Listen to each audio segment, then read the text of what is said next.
નમસ્કાર, આપ જોઈ રહ્યા છો ન્યૂઝ 18 ગુજરાતી. આપણું ગુજરાત સાથે હું છું સિદ્ધાર્થ ધોળકિયા. સમાચારોની શરૂઆત વિસ્તારથી. ફરી રાજ્યમાં વેસ્ટર્ન ડિસ્ટર્બન્સની અસર. ભેજ વધતા 2 દિવસ વચ્ચે તાપમાન ત્રીજા દિવસે પડશે ઠંડી. સવાર સાંજ શિયાળો અને બપોરે આકરો ઉનાળો. આવા જ આજકાલ રાજ્યના હવામાનના હાલ. હજુ પણ 2 દિવસ સુધી વધુ ગરમી સહન કરવી પડશે. 1-2 ડિગ્રી તાપમાન હજુ વધી શકે છે, જ્યારે રવિવારથી ફરી ઠંડક વધશે અને લઘુત્તમ તાપમાન 1-2 ડિગ્રી ઘટશે. હવામાન વિભાગના અનુમાન પ્રમાણે પાકિસ્તાન તરફ એક વેસ્ટર્ન ડિસ્ટર્બન્સ સર્જાયું છે, જેની અસરને કારણે રાજ્યના વિવિધ વિસ્તારમાં ભેજનું પ્રમાણ વધતા મહત્તમ તાપમાન વધી ગયું છે. પરિણામે સવારે ઝાકળ અને ઠારના કારણે હળવી ઠંડી અને બપોરે ગરમી વર્તાઈ રહી છે. બીજું, ઉત્તર ભારતમાં હાલ વાદળોનો જોરદાર જમાવડો છે. અહીં જમ્મુ કાશ્મીર સહિત હિમાલયની આસપાસના રાજ્યોમાં વરસાદ કે હિમવર્ષાની સંભાવના છે. ઉપરાંત 11 થી 13 ફેબ્રુઆરી દરમિયાન આ તમામ રાજ્યોમાં 30 કિલોમીટર પ્રતિ કલાકની ઝડપથી પવન ફૂંકાઈ શકે છે. ઠંડા પવનની અસર ગુજરાત પર પણ વર્તાઈ શકે છે. માવઠા બાદ હવે ઝાકળ આવતા શિયાળુ પાકમાં મોટું નુકસાન થવાની ખેડૂતોને આશંકા. જીરું, ધાણા અને ઘઉં સહિતના પાકમાં નુકસાન. સૌરાષ્ટ્ર સહિત રાજ્યના મોટાભાગના વિસ્તારમાં હાલ સવારના સમયે ગાઢ ધુમ્મસ અને ઝાકળથી ખેડૂતોની મુશ્કેલી વધી છે. ભેજ સામે અતિ સંવેદનશીલ ગણાતા જીરુના પાકમાં ઝાકળના કારણે કાળિયો રોગ આવવાની ભીતિ છે. એમાં પણ જો પિયત કરેલી હોય એવા સમયે જ ઝાકળ ઘાતક નીવડી શકે છે. મોંઘાદાટ બિયારણ, ખાતર અને 4 મહિના સુધી કરેલી મહેનત પર ઝાકળ પાણી ફેરવી શકે છે. ધાણામાં પણ ઉપરનો ફાલ ખરી પડવાની સમસ્યા ઉદ્ભવી શકે છે. પાકવા આવેલા ઘઉં ઉપર પણ ઝાકળ પડવાથી ઘઉં ઢળી પડવાની, ઉત્પાદન પર માઠી અસર થવાની આશંકા છે. વાવેતર બાદ સતત ગરમી પડી, બાદમાં સતત ઠંડી પડી અને હવે ભારે પવન ફૂંકાઈ રહ્યા છે. માવઠું થયું અને ધુમ્મસને કારણે પણ ઝાકળથી ખેડૂતોના મોઢે આવેલો કોળિયો છીનવાઈ શકે છે. રાજકોટના ઉપલેટાના ખેડૂતો મલ્ચિંગ પદ્ધતિ ગૌ આધારિત મરચાથી ખેતી કરી થયા માલામાલ. લાલ મરચાથી ઝૂમી રહ્યા છે ખેતરો. લાલ મરચાની ખેતી કરી ખેડૂતોના ખીલી રહ્યા છે ચહેરા.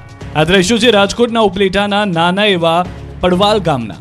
આ ગામના પ્રગતિશીલ ખેડૂતે મલ્ચિંગ અને ડ્રીપ ઇરિગેશન પદ્ધતિથી મરચાનો ગૌ આધારિત ખેતી કરીને મરચાનું મબલખ ઉત્પાદન કર્યું. કિરણકુમાર બરીચાએ પોતાના ખેતરમાં 12 વીઘામાં મલ્ચિંગ અને ડ્રીપ ઇરિગેશન પદ્ધતિથી મરચાની ગૌ આધારિત ઓર્ગેનિક ખેતી કરી. વીઘા દીઠ 50 થી 60 મણ કહી શકાય તેટલું મરચાનું ડબલ ઉત્પાદન મેળવ્યું છે. મલ્ચિંગ ખેતી પદ્ધતિમાં ખેડૂતને એક વીઘા દીઠ ₹4,000 થી લઈને 5,000 સુધીનો ખર્ચ થતો હોય છે. જેમની સામે ખેડૂતોને મલ્ચિંગમાં ઓછું પિયત, નિંદામણનો નાશ તેમજ ગૌ આધારિત ખેતી હોવાથી દવા ખાતરના ખર્ચાઓમાંથી પણ છુટકારો મળે છે. લાલ મરચાની ખેતી કરી આ પંથકના ખેડૂતો માલામાલ થતા અન્ય ગામડાના ખેડૂતો પણ આ રીતે મરચાની ખેતી કરવા તરફ વળ્યા છે. આ રીતે પ્રગતિશીલ ખેડૂતોની આ ખેતી અન્ય ખેડૂતો માટે પણ પ્રેરણાદાયક બનવા પામી છે. જંત્રી મામલે સરકાર આજે કોઈ મોટો નિર્ણય કરી શકે છે. બિલ્ડર્સની રજૂઆત બાદ આજે ગાંધીનગરમાં મુખ્યમંત્રી ભૂપેન્દ્ર પટેલે ઉચ્ચ અધિકારીઓ સાથે બેઠક યોજી. બેઠકમાં મુખ્ય સચિવ, સીએમના અગ્ર સચિવ, મહેસૂલ વિભાગના અધિક મુખ્ય સચિવ સહિતના અધિકારીઓ ઉપસ્થિત રહ્યા અને રાજ્યભરમાંથી આવેલી વિવિધ રજૂઆતો પર મંથન કર્યું. મળતી માહિતી પ્રમાણે સરકાર તમામ મુદ્દાઓનો અભ્યાસ કર્યા બાદ કોઈ નિર્ણય કરી શકે છે.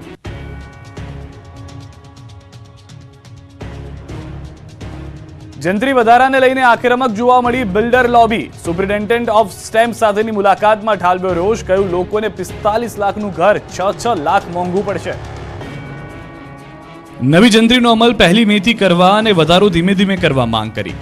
બિલ્ડર્સે કહ્યું કે જંત્રી વધારા બાદ હવે મુલાકાત માટે બોલાવવાની વાત વાહિયાત છે.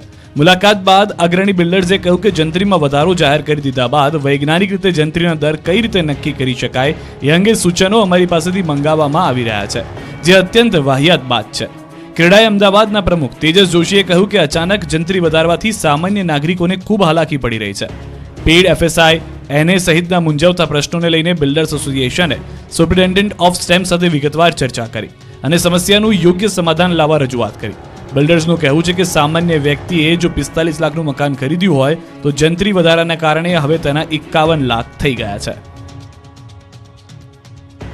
જંત્રી વધારાના વિરોધમાં રાજ્યભરના બિલ્ડરે વિવિધ શહેરમાં કલેક્ટરને આવેદનપત્ર આપી નોંધાવ્યો વિરોધ. જંત્રીમાં ઘટાડાની સાથે સાથે અમલ 3 મહિના પાછો ઠેલવવા રજૂઆત. અમદાવાદ, સુરત, રાજકોટ, ખેડા વિવિધ શહેરમાં બિલ્ડર કલેક્ટર કચેરીએ પહોંચ્યા અને જંત્રી વધારાને લઈને આપ્યું આવેદન. અમદાવાદમાં ક્રેડાઈના હોદ્દેદારો સહિતના બિલ્ડર્સ અને ડેવલપર્સ માંગ કરી કે જમીનની જંત્રી 100% બદલે 50% જ વધારવામાં આવે. બાંધકામની જંત્રી 40ના બદલે 20% જ વધારવામાં આવે. ઉપરાંત પેઇડ FSIના દર પણ 20% અને હાઈરાઇઝ બિલ્ડિંગની FSI 25% રાખવા પણ માંગ કરાઈ. સાથે જ વધારાના દર 1 મે 2023થી અમલમાં આવે એ રીતે આયોજન કરવા રજૂઆત કરી. સુરત કલેક્ટર કચેરીએ પહોંચેલા બિલ્ડર્સે તો જંત્રી વધારો પાછો નહીં ખેંચાય તો આંદોલનની ચીમકી ઉચ્ચારી. સુરત બિલ્ડર એસોસિએશન અને ક્રેડાઈ સુરત દ્વારા કલેક્ટરને આવેદનપત્ર પાઠવવામાં આવ્યું. રાજકોટમાં ક્રેડાઈ તેમજ રાજકોટ રેવન્યુ બાર એસોસિએશનના હોદ્દેદારોએ કહ્યું કે જંત્રીના વધારામાં વિસંગતતા છે. એ હકીકત છે કે 2012 બાદ અત્યાર સુધીમાં જંત્રીના દર નથી વધ્યા, પરંતુ અનેક એવી જગ્યા છે કે જ્યાં 20% 30% જ વધારો કરવો જોઈએ, જ્યારે કેટલીક જગ્યા એવી છે કે જ્યાં 150% વધારો કરવો જરૂરી છે, પરંતુ બધી જ જગ્યાએ એક સરખો વધારો યોગ્ય નથી. વડોદરા મહાનગરપાલિકાએ પાલતુ શ્વાનનો વેરો વસૂલવાનો નિર્ણય કર્યો. લોકોએ પૂછ્યું, શું કાલે ઉઠીને તમે બાળકોનો વેરો પણ ઉઘરાવશો? વડોદરામાં હવે શ્વાન પાળનારાના ખિસ્સા પર પડશે વધુ એક બોજ, કારણ કે મહાનગરપાલિકાએ વિચિત્ર નિર્ણય કરીને શ્વાન વેરો દાખલ કર્યો, જેમાં પાલતુ શ્વાનના માલિકે દર 3 વર્ષે 1000 રૂપિયા ચૂકવવા પડશે. શહેરમાં કેટલા પાલતુ શ્વાન છે એનો કોઈ આંકડો મહાનગરપાલિકા પાસે નથી, પરંતુ દર વર્ષે 1 કરોડનો વકરો કરવાની ધારણા બાંધીને બેઠા છે. શ્વાન વેરો ઉઘરાવવાના નિર્ણય સામે શ્વાન માલિકોએ રોષ ઠાલવ્યો અને કહ્યું કે પહેલા અબોલ જીવ માટે વ્યવસ્થા ઊભી કરો અને પછી એનો વેરો વસૂલો. કટાક્ષ કરતા લોકોએ કહ્યું કે આજે શ્વાનનો વેરો લઈ રહ્યા છે, કાલે ઉઠીને શું અમારા બાળકોનો વેરો પણ ઉઘરાવશો? મહાનગરપાલિકાએ શ્વાન વેરો વસૂલવાનો નિર્ણય કર્યો છે, જો કે ક્યારથી તેની શરૂઆત થશે એ અંગે હજુ કોઈ સ્પષ્ટતા નથી. વડોદરાની સંપતરાવ ચાલીમાં ભેદી પથ્થરમારાથી ફેલાયો છે ડરનો માહોલ. છેલ્લા 5 દિવસથી અહીં દિવસ રાત કોઈ પથ્થર ફેંકી રહ્યું છે. અલકાપુરી વિસ્તારમાં આવેલી સંપતરાવની ચાલીમાં આજકાલ લોકોની ઊંઘ હરામ થઈ ગઈ છે. ચાલીના મકાનોની છત પર અને શેરીઓમાં કોઈ 5-5 દિવસથી પથ્થર ફેંકી રહ્યું છે. ઘરની બહાર કોઈ નીકળીએ તો ઉડતા પથ્થર કોઈને પણ ઈજા પહોંચાડી શકે. ન્યૂઝ 18 ગુજરાતીની ટીમ જ્યારે અહીં પહોંચીને સ્થાનિકો સાથે વાત કરી રહી હતી ત્યારે જ એક પથ્થર ઉડીને આવ્યો. સ્થાનિકોનો દાવો છે કે 5 દિવસથી રાત ઉજાગરા કરી રહ્યા છીએ. ચોંકાવનારી વાત એ છે કે પથ્થરો કોઈ એક દિશામાંથી નહીં, 4 દિશામાંથી ઉડીને આવે છે. 3 દિવસથી પોલીસ અને સ્થાનિકો વોચ ગોઠવીને બેઠા છે અને પથ્થર કોણ ફેંકી રહ્યું છે તેની તપાસ કરી રહ્યા છે, પરંતુ હજુ સુધીમાં પથ્થર ફેંકનાર હાથ લાગ્યા નથી. ડરનો માહોલ એટલો છે કે ધોરણ 10 અને 12ના વિદ્યાર્થીઓ પરીક્ષા પહેલા હાલ વાંચી પણ શકતા નથી. લોકો પોતાના બાળકોને ફળિયામાં રમવા પણ નથી દેતા. સયાજીગંજના ધારાસભ્ય અને મેયર કેયુર રોકડિયાએ પણ આ ઘટનાને લઈને ચિંતા વ્યક્ત કરી, પરંતુ સવાલ એ છે કે 5-5 દિવસથી આવી દહેશત છે છતાં કોઈ ખુલાસો કેમ નથી થયો? સુરતમાં એક PSI અને કોન્સ્ટેબલ પર લાગ્યો તોડબાજીનો આરોપ. ખોટા કેસમાં ફિટ કરી દેવાની ધમકી આપી વેપારીના 7 લાખ ખંખેર્યા. હલથાણ પોલીસ સ્ટેશનના PSI શૈલેષગીરી ગોસ્વામી અને કોન્સ્ટેબલ કુલદીપ, જેના પર કાપડના એક વેપારીએ 7 લાખ રૂપિયા પડાવી લેવાનો લગાવ્યો છે આરોપ. પર્વત પાટિયા વિસ્તારના કાપડના વેપારી અભિષેકભાઈએ પોલીસ કમિશનરને ફરિયાદ કરતા તપાસની માંગ કરી. ફરિયાદીના દાવા પ્રમાણે ખોટા કેસમાં ફિટ કરી દઈશું એવી ધમકી આપીને PSI અને કોન્સ્ટેબલે 7 લાખ રૂપિયાનો તોડ કર્યો છે. ફરિયાદ બાદ પોલીસ કમિશનરે DCP સાગર બગમારાને તપાસ સોંપી છે. ઓફિસરો ચોર પર નહીં પરંતુ ચોર ઓફિસર પર વોચ રાખીને બેઠા હતા. અરવલ્લીમાં ખાણ ખનીજ વિભાગના અધિકારીની ગાડીમાં ચોરોએ GPS ટ્રેકર લગાવ્યું. રાજ્યભરમાં ખનીજ માફિયાઓનો ત્રાસ સતત વધી રહ્યો છે. આ દરમિયાન માફિયા દ્વારા સતત ખનીજ ચોરી કરી અને ખાણ ખનીજ વિભાગને દોડતું કરી દેવામાં આવે છે. ખાણ ખનીજ વિભાગની સરકારી ગાડીમાં કોઈ અજાણ્યા શખ્સ દ્વારા GPS સિસ્ટમ લગાવવામાં આવી. અરવલ્લી જિલ્લામાં એક અનોખી ઘટના સામે આવી. ખનીજ માફિયાઓ દ્વારા ટેકનોલોજીનો ઉપયોગ કરી અને ખનીજ ચોરી આચરવાનો કિસ્સો સામે આવ્યો. ખાણ ખનીજ વિભાગના અધિકારીઓ અને કર્મચારીઓ ગાડી લઈને કયા વિસ્તારમાં તપાસ અર્થે જઈ રહ્યા છે તે જાણવા કોઈ આ કૃત્ય આચરતા મોડાસા ટાઉન પોલીસ સ્ટેશનમાં ફરિયાદ નોંધાઈ. આ સમગ્ર પ્રકરણની તપાસ અરવલ્લી સાયબર સેલને સોંપવામાં આવી છે. બીજી તરફ સરકારી ગાડીમાંથી જે 2 GPS સિસ્ટમ મળી છે તેમાં લગાવવામાં આવેલા સિમ કાર્ડની વિગતો મેળવવા પોલીસે તજવીજ હાથ ધરી છે.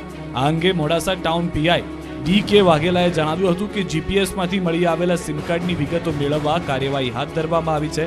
આ બંને કાર્ડ કોના નામે ઇસ્યુ થયા હતા તે કંપની પાસેથી જાણવા તજવીજ શરૂ કરી દેવાય છે. આ ઉપરાંત CCTV ફૂટેજની પણ ચકાસણી કરવામાં આવી રહી છે. નર્મદાના ડેડિયાપાડામાં નવી સિવિલ હોસ્પિટલ ખંડેર સમાન. હોસ્પિટલ તૈયાર છે પણ લોકાર્પણ ક્યારે? સૌથી મોટો સવાલ. નર્મદાના ડેડિયાપાડા તાલુકામાં 2 વર્ષથી તૈયાર સિવિલ હોસ્પિટલનું લોકાર્પણ ક્યારે થશે એ એક મોટો સવાલ છે. ડેડિયાપાડામાં નવી હોસ્પિટલ તો બનાવી પરંતુ ડોક્ટર સહિત સ્ટાફની જગ્યાઓ ખાલી છે. પરિણામે અદ્યતન સાધનો ધૂળ ખાય છે.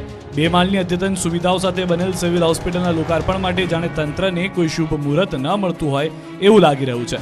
305 જેટલા ગામોના લોકોને આરોગ્યની સુખાકારી માટે 2 કરોડના ખર્ચે અદ્યતન સાધનો સાથે નવી હોસ્પિટલ બનાવવામાં આવી છે. એક્સ-રે મશીન, અદ્યતન લેબોરેટરી, અદ્યતન બેડ વગેરે જેવી સુવિધા છે. પરંતુ આ સાધનોને ચલાવવા માટે યોગ્ય તાલીમબંધ ટેકનિશિયનની ભરતી ન કરાતા આ સાધનો હાલ તો ધૂળ ખાતા નજરે પડે છે. ત્યારે નવા સિવિલ હોસ્પિટલનું વિધિવત લોકાર્પણ જલ્દી થાય તેમજ તેમાં ખૂટતા સ્ટાફની જગ્યાઓ જલ્દી ભરવામાં આવે તેવી માંગ ઉઠી છે. અકસ્માતના કિસ્સામાં એક્સ-રે કઢાવવા માટે દર્દીઓને અંકલેશ્વર કે સુરત જેવા શહેરોમાં જવું પડે છે. ત્યારે ગરીબ અને મધ્યમ વર્ગમાંથી આવતા આદિવાસી લોકોને મોંઘી ફી પોસાય એમ નથી. તો ઇન્ચાર્જ સુપ્રિન્ટેન્ડન્ટનો જવાબ સાંભળી આપ ખુદ પણ ચોંકી જશો. નથી યોગ્ય કે 3 ભરેલી જ છે. બાકી જે સ્વીપર ક્લાસ 4નો જે પોસ્ટ છે તે થોડી ખાલી છે પણ એ આઉટસોર્સિંગથી લેવાઈ ગયું છે. છોટાઉદેપુરના ગોજારિયા ગામે આદિવાસી શિક્ષણ સંકુલમાં ભોજનની હલકી ગુણવત્તા, ગંદકી અને પાણીના અભાવને લઈને ખુદ ભાજપના જ ધારાસભ્ય ધરણા પર બેસી ગયા. ભાવિ જીતપુરના ધારાસભ્ય જયંતિ રાઠવા શુક્રવારે ગોજારિયા શિક્ષણ સંકુલની આકસ્મિક મુલાકાતે પહોંચ્યા. જેના દ્રશ્યો જોઈને તેઓ લાલગુમ થઈ ગયા. મોડેલ સ્કૂલ, નિવાસી શાળા સહિત 6 શાળાઓમાં સંકુલમાં 2300 વિદ્યાર્થી રામ ભરોસે અભ્યાસ કરતા હોવાની પ્રતીતિ થઈ. રાઠવાએ જોયું કે રોટલી એટલી હદે જાડી અને સૂકી કે બાળકો રોટલી ખાવાનું ટાળી રહ્યા છે. શાકની ગુણવત્તા પણ અતિ ખરાબ જણાય. રસોડામાં ગંદકીના ગંજ જોવા મળ્યા. એઠવાડ પણ રસોડાની બાજુમાં જ ફેંકી દેવાતા હોવાનું જોવા મળ્યું. પરિણામે ધારાસભ્ય જયંતિ રાઠવા ત્યાં જ ધરણા પર બેસી ગયા અને સંબંધિત અધિકારીઓને દોડાવ્યા. જયંતિ રાઠવાએ કહ્યું કે આદિવાસી વિદ્યાર્થીઓને ઉત્તમ શિક્ષણ અને ભોજન મળે એ માટે સરકાર તરફથી કરોડો રૂપિયા ખર્ચ કરાય છે. છતાં અધિકારીઓ અને સંચાલકોના પાપે આદિવાસી વિદ્યાર્થીઓની આવી અવદશા કેમ? ધારાસભ્યએ અધિકારીઓ, સંચાલકો અને કોન્ટ્રાક્ટર સામે ભ્રષ્ટાચારના ગંભીર આરોપ લગાવ્યા. દિલીપ સંઘાણીના ભત્રીજા શૈલેષ સંઘાણીની અમરેલી એપીએમસીના ચેરમેન તરીકે બિનહરીફ વરણી કરાઈ તો વાઇસ ચેરમેન તરીકે સુરેશભાઈ રોકડ બિનહરીફ ચૂંટાયા. અમરેલી માર્કેટિંગ યાર્ડના ચેરમેન અને વાઇસ ચેરમેનની આજે ચૂંટણી યોજાઈ હતી, જેમાં જિલ્લા રજિસ્ટ્રારની ઉપસ્થિતિ વચ્ચે યાર્ડના દરેક ડિરેક્ટરોની બેઠક યોજાઈ, જેમાં બિનહરીફ વરણી કરવામાં આવી. આવતા 2.5 વર્ષ માટે ચેરમેન તરીકે શૈલેષ સંઘાણી, વાઇસ ચેરમેન તરીકે સુરેશ રોકડની નિમણૂક કરવામાં આવી. આવતા 2.5 વર્ષ સુધી આ બંને હોદ્દેદારોની સર્વાનુમતે બિનહરીફ વરણી કરવામાં આવી, જેને દરેક ડિરેક્ટરો દ્વારા આવકારી લેવામાં આવ્યા. જ્યારે વર્ષોથી માર્કેટિંગ યાર્ડમાં અમરેલીના પીપી સુજિત્રાનો દબદબો રહ્યો અને વર્ષોથી પ્રમુખ તરીકે સેવા આપી છે. આધુનિક યાર્ડ અમરેલીમાં સૌથી મોટું ઊભું કરવામાં આવ્યું અને દેશના વડાપ્રધાન નરેન્દ્ર મોદીના હસ્તે લોકાર્પણ કરી ખુલ્લું મૂકવામાં આવ્યું હતું. જ્યારે આ વર્ષે અમરેલી સહકારી દિગ્ગજ નેતા દિલીપ સંઘાણીના ભત્રીજા અને કુટુંબિક સંબંધી શૈલેષ સંઘાણીની વરણી કરવામાં આવતા પીપી સુજિત્રા ગ્રુપમાં ભારે ચર્ચાનું કેન્દ્ર સાથે ગણગણાટ જોવા મળ્યો. જોકે તેમ છતાં આ શૈલેષ સંઘાણી ચેરમેન તરીકે જાહેર થતા પીપી સુજિત્રા મોટું મન બનાવી તેમને હાર પહેરાવી આવકાર્યા હતા. સુરેન્દ્રનગર જિલ્લા મુખ્ય પીજીવીસીએલ વર્તુળ કચેરી ખાતે ખેડૂતોના નામે ટ્રાન્સફોર્મર વેચી દેવાના કૌભાંડ અંગે રજૂઆત કરવામાં આવી. થાન અને ચોટીલા તાલુકાના ગ્રામ્ય વિસ્તારોમાં ખેડૂતોએ વીજ ટ્રાન્સફોર્મર બદલવાની અરજી ન કરી હોવા છતાં ખોટી સહીથી વીજ ટ્રાન્સફોર્મર વેચવાનો આક્ષેપ કરવામાં આવ્યો. ત્યારે વીજ તંત્રના અધિકારીઓ, લાઇનમેન, કોન્ટ્રાક્ટર સહિતના લોકોની સંડોવણીનો પણ આક્ષેપ કરાયો છે. તો આ રજૂઆતમાં જવાબદાર અધિકારીઓ અને કર્મચારીઓ સામે કડક કાર્યવાહીની માંગણી કરવામાં આવી છે.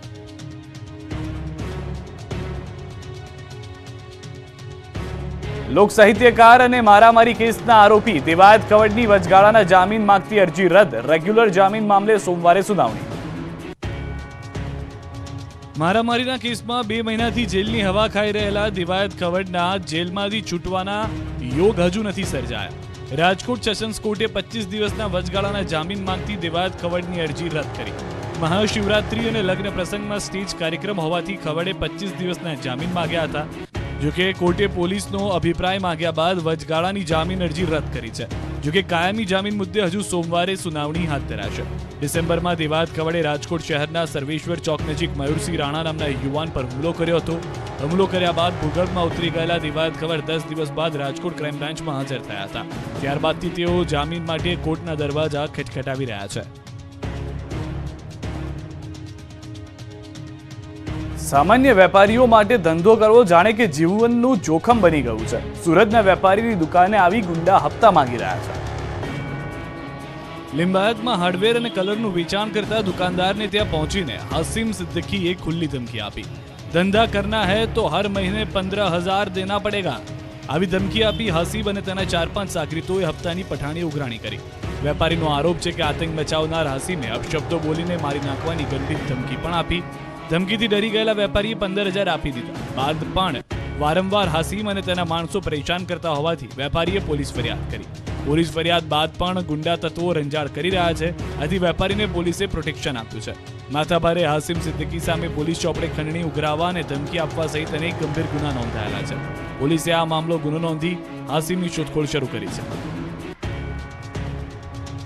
વડોદરામાં પાર્ટી પ્લોટમાં યોજાયેલા લગ્નમાં નવવધુને મળેલા રૂપિયા અને ગિફ્ટની બેગ લઈ ટાબરિયો ફરાર થઈ ગયો. સમગ્ર ઘટના સીસીટીવીમાં કેદ થઈ. વડોદરાના હરણી અકોટા વિસ્તારની શ્રેણિક પાર્ક સોસાયટીમાં રહેતા અને રણોલી જીઆઈડીસીમાં પ્લાસ્ટિકની ફેક્ટરીના માલિક મદન મોહન રામગોપાલ શર્માની પુત્રી આશા દેવીના લગ્ન હરણી મોટનાથ રોડ પર આવેલ નક્ષત્ર પાર્ટી પ્લોટમાં ગત રાત્રે આયોજિત કરવામાં આવ્યા. લગ્ન પ્રસંગ ચાલી રહ્યો હતો ત્યારે રાત્રે 10:15 વાગે એક ટાબરિયો આવ્યો. આ સગીર મહેમાનો દ્વારા નવવધુને આપવામાં આવેલ ભેટ, સોગાદો અને સોના ચાંદીના દાગીના ભરેલ બેગ લઈને ફરાર થઈ ગયો. ચોરીની આ સમગ્ર ઘટના સીસીટીવીમાં કેદ થઈ, જેમાં સગીર દાગીના અને રોકડ ભરેલ બેગ લઈને જતો દેખાયો. આ મામલે 1.5 લાખ રૂપિયાનો મુદ્દામાલ ચોરાયાની ફરિયાદ હરણી પોલીસ સ્ટેશનમાં નોંધાઈ. ચોરો દ્વારા હવે આવી ચોરીઓમાં પોતાને કાયદાના સકંજામાંથી બચાવવા માટે સગીરોનો ગેરફાયદો ઉઠાવવામાં આવતો હોય છે. મહત્વનું છે કે શહેરના અન્ય વિસ્તારમાં પણ અવારનવાર આવી ઘટનાઓ સામે આવતી રહે છે. ખાસ કરીને આવા સગીર બાળકો કે જેઓ પાર્ટી પ્લોટમાં ચોરી કરવા આવતા હોય છે, તેઓ જાણે લગ્નમાં જ આવ્યા હોય તેમ સજી ધજીને સારા કપડાં પહેરીને આવે છે. આવા બાળકોનો ઉપયોગ કરી વસ્તુઓ ઉઠાવી લેવામાં આવે છે અને ત્યારબાદ પાર્ટી પ્લોટમાંથી નીકળી અને સીધી જ ચોરીની વસ્તુઓ અન્ય શખ્સોને આપી દેવામાં આવે છે. મૌલાનાના સોમનાથ મંદિર અંગે વિવાદિત બોલ. સોમનાથ ટ્રસ્ટે મૌલાના વિરુદ્ધ કરી ફરિયાદ. રેલો આવતા મૌલાનાએ માગી માફી. મુસ્લિમ ધર્મગુરુ મૌલાના સાજિદ રશદીએ હિન્દુઓની આસ્થાના પ્રતીક એવા સોમનાથ મંદિર બાબતે વિવાદિત નિવેદન આપ્યું. સાજિદ રશદી વિવાદિત નિવેદનોને પગલે હંમેશા ચર્ચામાં રહે છે. હવે તેમણે ફરી એકવાર પોતાના નિવેદનથી વિવાદ ઉભો કર્યો. આ મૌલાના ઓલ ઇન્ડિયા ઇમામ એસોસિએશનના અધ્યક્ષ છે. સાજિદ રશદીએ સોમનાથ મંદિર પર હુમલાને યોગ્ય ઠેરવ્યો. કહ્યું કે સોમનાથ મંદિરમાં મહિલાઓને ગાયબ કરવામાં આવતી હતી. સોમનાથ મંદિર પર વિવાદાસ્પદ નિવેદન આપનાર મૌલાના સામે પોલીસ ફરિયાદ નોંધાઈ છે. મૌલાના સાજિદ રશદીએ સોમનાથ મંદિર વિરુદ્ધ ટિપ્પણી કરતા તેના વિરુદ્ધ સોમનાથ ટ્રસ્ટે પોલીસ ફરિયાદ નોંધાવી. ઓલ ઇન્ડિયા ઇમામ એસોસિએશનના અધ્યક્ષ મૌલાના સાજિદ રશદી વિરુદ્ધ પોલીસે ફરિયાદ નોંધી આગળની કાર્યવાહી કરી છે. ઓલ ઇન્ડિયા ઇમામ એસોસિએશનના અધ્યક્ષ મૌલાના સાજિદ રશદીએ સોમનાથ મંદિર અંગે વિવાદિત નિવેદન આપતા તેમણે તે પણ કહ્યું કે સોમનાથ મંદિર પર હુમલાને યોગ્ય માને છે, જે બાદ મૌલાના વિરુદ્ધ ફરિયાદ નોંધાઈ. गजनवी ने वहाँ बाकायदा मुआयना कराया, पता कराया, अपने सीआईडी भेजे. जब पता चला कि हाँ ऐसा है, तब जाकर सोमनाथ के मंदिर पर चढ़ाई की. सोमनाथ के मंदिर को उन्होंने तोड़ने का काम नहीं किया, बल्कि वहाँ जो गलत कार्य हो रहे थे उसको खत्म करने का काम किया है. સોમનાથ મંદિર અંગે વિવાદિત ટિપ્પણી કરનાર મૌલાનાની શાન ઠેકાણે આવી છે. ફરિયાદ નોંધાયા બાદ મૌલાના સાજિદ રશદીએ માફી માંગી છે. તેણે કહ્યું છે કે હું સોમનાથના ટ્રસ્ટીઓની માફી માંગુ છું. મારો હેતુ કોઈને દુઃખ પહોંચાડવાનો ન હતો. મૌલાનાએ દાવો કર્યો કે તેણે ઇતિહાસકાર રોમિલા થાપરને વાંચીને આ ટિપ્પણી કરી. ગબ્બર ખાતે 51 શક્તિપીઠની ભવ્ય પરિક્રમા. શક્તિપીઠ અંબાજી ખાતે લાખો શ્રદ્ધાળુઓ આવવાની શક્યતા. વહીવટીતંત્રે તમામ તૈયારીઓ પૂર્ણ કરી. શક્તિપીઠ અંબાજીમાં ગબ્બર પર 51 શક્તિપીઠની પરિક્રમાને લઈ વહીવટીતંત્રે તૈયારીઓ પૂર્ણ કરી છે. 12 થી 16 ફેબ્રુઆરી દરમિયાન યોજાનાર પરિક્રમા વ્યવસ્થાના ભાગરૂપે 23 કમિટીની રચના કરાઈ છે. આરોગ્ય, પાણી, સફાઈ, કાયદો વ્યવસ્થા સહિત તમામ વ્યવસ્થાઓ જળવાઈ રહે તેવો પ્રયત્નો છે. વહીવટીતંત્ર દ્વારા 5 શક્તિ રથ પણ ઉત્તર ગુજરાતના ગામડાઓમાં રવાના કરાયા છે, જે લોકોને શક્તિપીઠની પરિક્રમા આવવાનું આમંત્રણ આપશે. 48 મંદિર સહિત 3 ગુફાની 51 શક્તિપીઠની પરિક્રમામાં 20 સંકુલમાં અલગ અલગ રાજ્ય વાઇઝ સંકુલો ઊભા કરાયા છે, જેમાં પણ શક્તિપીઠની પરિક્રમામાં પાણી મેડિકલની 10 મંડપો સહિતની સુવિધાઓ ઊભી કરાઈ છે, જેમાં જય ભોલે ગ્રુપ અમદાવાદના દીપેશભાઈ બી પટેલ અને સભ્યો દ્વારા જગત જનનીમાં અંબાને પવિત્રતાના પ્રતીક સમી ચામર અર્પણ કરવામાં આવશે. આ ચામર હિમાલયના પહાડોમાં જોવા મળતી દુર્લભ સફેદ ગાયની પૂંછડીના વાળમાંથી બનાવવામાં આવે છે. આ વર્ષે 15 લાખથી પણ વધુ લોકો શક્તિપીઠની પરિક્રમા કરે તેવી શક્યતાઓ છે. શ્રદ્ધાળુઓની સુરક્ષાના ભાગરૂપે પોલીસ પણ 24 કલાક ફરજ બજાવશે. જોકે આ જંગલ વિસ્તાર હોવાથી પોલીસનું સતત પેટ્રોલિંગ પણ ચાલુ રહેશે અને પ્રાઇવેટ વાહનો લઈને શક્તિપીઠની પરિક્રમા આવનાર શ્રદ્ધાળુઓને પણ નજીક પાર્કિંગ થાય તેવી વ્યવસ્થાઓ ગોઠવાઈ છે. 15 જેટલી મિની બસ શ્રદ્ધાળુઓને લાવવા લઈ જવામાં રહેશે, જ્યારે પોલીસ દ્વારા શ્રદ્ધાળુઓ માટે એક કંટ્રોલ રૂમ પણ ઊભો કરાયો છે, જેથી લઈને શ્રદ્ધાળુઓ સુરક્ષિત દર્શન કરી શકે તેવી આ તમામ પ્રકારની વ્યવસ્થાઓ ગોઠવાઈ છે. લોકરક્ષકની પરીક્ષા પાસ કરનારા ઉમેદવારોની ખોટી સહી કરી ઉમેદવારી પરત ખેંચાવનારા આરોપીની પોલીસે ધરપકડ કરી. ફરિયાદી બહેને લોકરક્ષકની પ્રેક્ટિકલ અને લેખિત બંને પરીક્ષા પાસ કરી હતી, જે બાદ આગળની પ્રક્રિયા દરમિયાન ઉમેદવારી રદ કરવા અને પસંદગીનો હક જતો કરવા માટે અજાણ્યાએ ઉમેદવારની ખોટી સહી કરીને અરજી અપલોડ કરી. પરીક્ષા પાસ કરનાર યુવતીએ સાયબર ક્રાઇમમાં ફરિયાદ કરતા તેની સહેલી દ્વારા જ આ કૃત્ય થયું હોવાનું સામે આવ્યું. બનાસકાંઠાના થરાદમાં ભોરાલ ગામ નજીક આવેલ કેનાલમાં ગાબડું પડ્યું. ભોરોલ ડિસ્ટ્રીબ્યુટર કેનાલની બેઢાળા માયનોરમાં 20 ફૂટ જેટલું ગાબડું પડ્યું. ત્યારે કેનાલમાં ગાબડું પડતા 15 હેક્ટર જમીનમાં ઉભેલા જીરું, રાયડા અને એરંડાના પાકમાં પાણી ફરી વળ્યું. તો કેનાલના આજુબાજુના ખેતરમાં ઉભેલા પાકમાં પાણી ફરી વળતા ખેડૂતોને મોટું નુકસાન થયું. ત્યારે એવું જાણવા મળ્યું હતું કે અધિકારીઓ અને કોન્ટ્રાક્ટરોની બેદરકારીના કારણે કેનાલમાં છાશવારે ગાબડા પડતા હોય છે.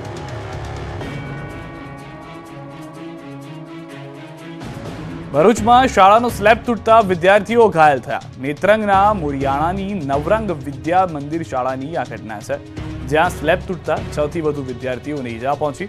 ઘાયલ વિદ્યાર્થીઓને અંકલેશ્વરની ખાનગી હોસ્પિટલમાં ખસેડવામાં આવ્યા. ઘટનાની જાણ થતાં ઝઘડિયાના ધારાસભ્ય રીતેશ વસાવા પહોંચ્યા. સ્લેબ તૂટી પડ્યા બાદ શાળા સંચાલકોનું મૌન. રાજ્યમાં અનેક શાળાઓ જર્જરિત હાલતમાં છે, ત્યાં તંત્ર માટે આ કિસ્સો લાલબત્તી સમાન છે.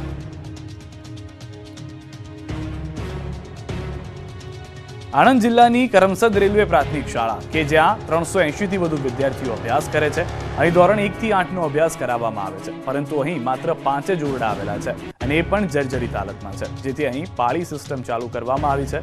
ધોરણ 6 થી 8 ના વિદ્યાર્થીઓને સવારે 7 થી બપોરના 12 સુધી અભ્યાસ કરાવવામાં આવે છે અને ધોરણ 1 થી 5 ના વિદ્યાર્થીઓને બપોરે 12:30 થી સાંજે 5 સુધી અભ્યાસ કરાવવામાં આવે છે. અહીંના ક્લાસરૂમમાં બોર્ડ તો સ્માર્ટ છે, પરંતુ છત ક્યારે વિદ્યાર્થીઓ પર પડે તે કહેવું મુશ્કેલ છે. જોકે શાળાના આચાર્યનું કહેવું છે કે નવા વર્ગખંડ માટે માંગણી કરતી દરખાસ્ત ઉચ્ચ કક્ષાએ મોકલી આપવામાં આવી છે. કરમસદ રેલવે સ્ટેશન પ્રાથમિક શાળામાં વર્ગખંડની સમસ્યા અને પાળી સિસ્ટમથી ચાલતા અભ્યાસ અંગે આણંદ જિલ્લા મહિલા પ્રાથમિક શિક્ષણ અધિકારીની પ્રતિક્રિયા જાણવાનો ન્યૂઝ 18 પ્રયાસ કર્યો, તો તેઓ કેમેરો ચાલુ છે તેમ જણાવી પ્રાથમિક શાળાના પ્રશ્નની પ્રતિક્રિયા આપ્યા વગર કારમાં જતા રહ્યા. પરંતુ ત્યારબાદ નાયબ આણંદ જિલ્લા પ્રાથમિક શિક્ષણ અધિકારીએ નવા વર્ગખંડ અંગે પ્રતિક્રિયા આપી હતી. ભાવનગરના વરલમાં કાચમાળ ખસેડવા મામલે પૂર્વ સરપંચની ભત્રીજીની કરાઈ હત્યા. પિતાને બચાવવા વચ્ચે પડેલી સગીરાની છરી મારી હત્યા. સિહોર તાલુકાના વરલ ગામે ખેલાયો ખૂની ખેલ. બે જૂથ વચ્ચેની અથડામણમાં 16 વર્ષીય સગીરાનો ભોગ લેવાયો. ગામમાં મોબાઈલ ટાવરનું કામ ચાલી રહ્યું હતું, જ્યાં આરીફ અલ્લારખ પાયક નામનો શખ્સ ટ્રેક્ટર લેવા માટે પહોંચ્યો. એ જ સમયે પૂર્વ સરપંચ લશ્કરભાઈ સાથે આરીફને બોલાચાલી થઈ. ઉગ્ર બોલાચાલીને લઈ આરીફ આવેશમાં આવી ગયો અને લશ્કરભાઈ પર છરીથી હુમલો કર્યો.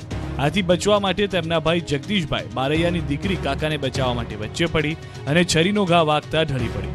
બનાવના ગણતરીના જ કલાકોમાં પોલીસે આરોપીઓને ઝડપી પાડી જેલ હવાલે કર્યા છે. સગીરાની જ્યારે સ્મશાન યાત્રા નીકળી ત્યારે ગામ સજ્જડ બંધ રહ્યું. કોઈ અનિચ્છનીય બનાવ ન બને એ માટે ગામમાં ચાંપતો પોલીસ બંદોબસ્ત પણ ગોઠવાયો.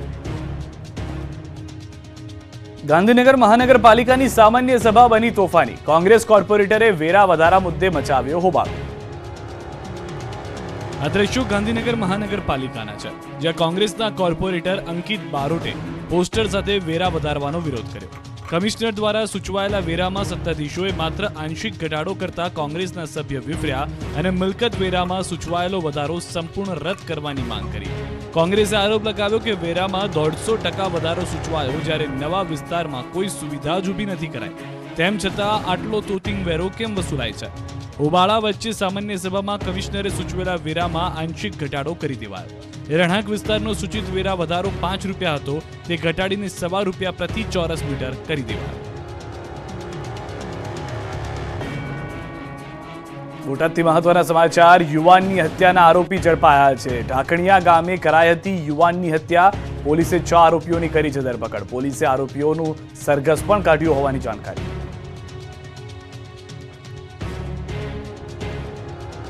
સુરત શહેરમાં ફરી એકવાર બ્રેઇન ડેડ વ્યક્તિના અંગોનું કરવામાં આવ્યું દાન. સુરત પોલીસે સિવિલ હોસ્પિટલથી સુરત એરપોર્ટ સુધી ગ્રીન કોરિડોર તૈયાર કરાવ્યો. અંગદાન મહાદાનના સૂત્રને સાર્થક કરતા સુરત શહેરે ફરી એકવાર અંગદાન કરીને માનવતાની અનેરી મહેક પ્રસરાવી છે. શહેરની નવી સિવિલ હોસ્પિટલના ડોક્ટરના સફળ પ્રયાસોના પરિણામે અંગદાનમાં વધારો થયો. સિવિલ ખાતે આજરોજ બ્રેઇન ડેડ સ્વજનના લીવર, 2 કિડની અને 2 હાથોનું અંગદાન કરીને સુરતના પાટીલ પરિવારે માનવતાની અનોખી મિસાલ પૂરી પાડી. સુરતના પાંડેસરા વિસ્તારની ભક્તિનગર સોસાયટીમાં રહેતા ભાસ્કર પાટીલ રસ્તામાં બેભાન થઈ ગયા હતા અને સિવિલ હોસ્પિટલમાં તેમને બ્રેઇન ડેડ જાહેર કરવામાં આવ્યા હતા. તો તેમના પરિવારના સભ્ય દ્વારા અંગદાન કરવામાં આવ્યું, જેમાં લીવર, 2 કિડની અને 2 હાથોનું અંગદાન કરવામાં આવ્યું. બ્રેઇન ડેડ 56 વર્ષીય ભાસ્કર પાટીલના બંને હાથોનું મુંબઈની ગ્લોબલ હોસ્પિટલમાં દાન કરવામાં આવ્યું. ઓર્ગન ડોનર સિટી તરીકે ખ્યાતિ પામી રહેલા સુરત શહેરમાં વધુ એક અંગદાન થવાથી અંગદાનની આ ઓળખ વધુ સબળ બની છે. સુરત સિવિલનું આ બીજું હેન્ડ ઓર્ગન ડોનેશન, જ્યારે ગુજરાતનું 7મું હેન્ડ ડોનેશન હતું. આ સાથે સુરત સિવિલમાંથી કુલ 16 અંગદાન કરવામાં આવ્યા. આ અંગદાનના સેવા કાર્યમાં સુરત પોલીસ દ્વારા સિવિલ હોસ્પિટલથી સુરત એરપોર્ટ સુધી ગ્રીન કોરિડોર તૈયાર કરવામાં આવ્યો હતો. ગાંધીધામમાં આંગડિયા પેઢીના કર્મચારી સાથે બનેલી લૂંટની ઘટનામાં ગોવાથી ઝડપાયા આરોપીઓ આંગડિયા કર્મચારીને લૂંટીને 40 લાખની રોકડ લઈ ફરાર થઈ ગયા હતા. ઘટનાની ગંભીરતા જોતા એલસીબી, એસઓજી સહિત પેરોલ, ફરલો સ્ક્વોડના અધિકારીઓએ હ્યુમન ઇન્ટેલિજન્સ તેમજ ટેકનિકલ સર્વેલન્સ મારફતે તપાસ કરી હતી. આરોપી ગોવા હોવાની માહિતી મળતા પોલીસે તાત્કાલિક ગોવા પહોંચી આરોપીની ધરપકડ કરી. ઝડપાયેલા આરોપીઓ પાસેથી ગુનામાં વપરાયેલા વાહન, મોબાઈલ ફોન, સોનાના 7 બિસ્કિટ, 15,55,000 રોકડ, 2 પિસ્તોલ સહિત 39,37,000નો મુદ્દામાલ મળી આવ્યો છે. આણંદના બોરસદમાં ચીફ ઓફિસરને ધમકી આપનાર 2 શખ્સની પોલીસે ધરપકડ કરી છે. સરકારી કર્મચારીની ફરજમાં રૂકાવટના આરોપસર ચીફ ઓફિસરની ફરિયાદના આધારે ધરપકડ કરાઈ. ધરપકડ બાદ થોડા સમયમાં જ આરોપીઓનો છુટકારો થતા સરકારી અધિકારીઓમાં રોષ જોવા મળ્યો.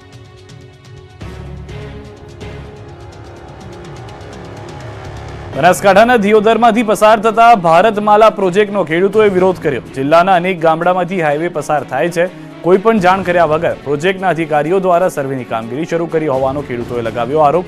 ખેડૂતોએ નાયબ કલેક્ટર કચેરીએ આવેદન પાઠવી તાત્કાલિક સર્વે બંધ કરાવવા માંગ કરી. ઊભા પાકમાં સર્વે કરાતા ખેડૂતોનું શિયાળુ પાક જેવા કે બટાટા, રાયડો, જીરું, એરંડા, રાજગરો સહિતના પાકોમાં નુકસાન થવાની ભીતિ છે. સુરતના હીરા ઉદ્યોગમાં ફરી એકવાર મંદીના વાદળો ઘેરાયા છે. ખાસ કરીને જાડા હીરાના વેચાણમાં મંદી જોવા મળી રહી છે. જાડા હીરાનું વેચાણ ખાસ ન થતા કારખાના બંધ રાખીને કામ ચલાવાઈ રહ્યું છે. બીજી તરફ એસોસિએશને મંદીની હંગામી ગણાવી છે, તો ડાયમંડ વર્કર યુનિયને કારીગરોને છૂટા ન કરવા અને પગાર ધોરણ ઓછું ન કરવા વિનંતી કરી છે. ભરૂચમાં 164 વર્ષ જૂની લાઇબ્રેરી હાલ પણ કાર્યરત. આ પુસ્તકાલય એ રાજ્યનું બીજા નંબરનું સૌથી જૂનું પુસ્તકાલય છે. તેમાં વિવિધ ભાષા અને ધાર્મિક પુસ્તકો મળીને 1.5 લાખથી વધુ પુસ્તકોનો સંગ્રહ છે. આ પુસ્તકાલય ઈસવીસન 1858માં શરૂ કરવામાં આવ્યું. આ લાઇબ્રેરીને 1864માં મુંબઈના ઉદ્યોગપતિ પ્રેમચંદ રાયચંદે તેમના પિતાના સ્મૃતિ અર્થે ₹4,000થી વધારે કરોડનું દાન કર્યું હતું. તેના કારણે પુસ્તકાલયનું નામ રાયચંદ દીપચંદ લાઇબ્રેરી રાખવામાં આવ્યું હતું. રાયચંદ દીપચંદ લાઇબ્રેરીમાં ઉત્તમ ગ્રંથાલય તરીકે સેવા આપવા માટે લાઇબ્રેરીને ગુજરાત રાજ્યનું વર્ષ 1976માં રાજ્ય પારિતોષિક અને મોતીભાઈ અમીન ગ્રંથાલય સેવા એવોર્ડ એનાયત કરવામાં આવ્યો છે.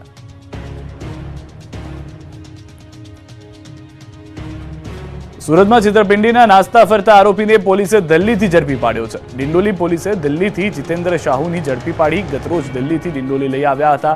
આ ગુનામાં અગાઉ 2 આરોપી પોલીસ કબજામાં છે. આરોપીઓ સેમસંગ ઇલેક્ટ્રોનિક્સ પ્રાઇવેટ લિમિટેડ નામથી વિપ્લો ચલાવતા. હજુ અન્ય ફરાર લોકોની ધરપકડ માટે પોલીસે તપાસ શરૂ કરી છે.